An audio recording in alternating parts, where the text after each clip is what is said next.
Dinda. Saya akan memaparkan tugas akhir TA07 yang mencakup bidang pemrosesan bahasa alami atau Natural Language Processing. Dalam NLP, terdapat banyak sekali tools yang berpengaruh terhadap hasil aplikasi NLP. Salah satunya adalah post-tagging atau part of speech tagging. Post-tagging merupakan proses penandaan kata dalam teks berdasarkan definisi dan hubungan kata. Post-tagging memiliki andil yang cukup besar dalam beberapa aplikasi NLP. Di antaranya adalah parsing, question answering, word sense disambiguation, machine translation, dan masih banyak lagi. Sejauh ini telah banyak penelitian yang menawarkan pendekatan dalam melakukan post-tagging. Namun, belum ada penelitian yang mendapatkan predikat sempurna dengan hasil 100%. Artinya, terdapat pintu kesempatan yang terbuka lebar untuk menawarkan pendekatan baru pada post-tagging. Pada kasus bahasa Indonesia juga telah memiliki banyak penelitian yang menawarkan pendekatan post-tagging. Namun, pendekatan post-tagging berdasarkan ontologi belum pernah diterapkan pada kasus bahasa Indonesia. Pendekatan post-tagging berdasarkan ontologi sebelumnya telah dilakukan pada kasus bahasa Inggris. Namun, kami menerapkan metode yang berbeda, yaitu pembentukan ontologi dari teks menggunakan word2vec dan dbScan. Tujuan dari penelitian ini adalah mengimplementasikan ontologi berdasarkan word2vec dan dbScan pada post-tagging bahasa Indonesia.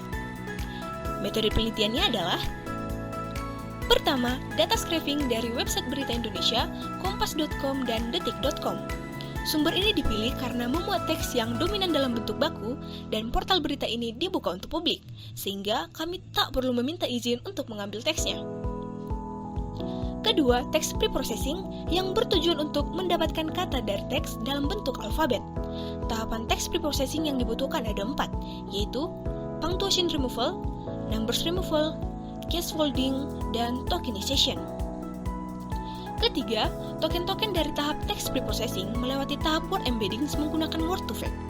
Word2vec akan mengubah token menjadi vektor berdasarkan kemiripan konteks kata dalam teks. Vektor dari word2vec akan menjadi fitur yang akan diklasterisasi menggunakan dbScan. Tahap ini dilakukan dengan 24 eksperimen yang dipengaruhi oleh jumlah fitur.